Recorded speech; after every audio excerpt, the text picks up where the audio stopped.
The forests and the new communities in them were becoming a ticking time bomb. In 2018, that bomb went off.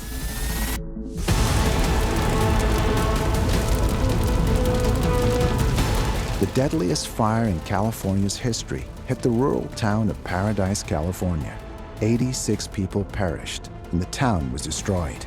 It was a wake-up call for everyone living in fire-prone areas. The government was forced to respond.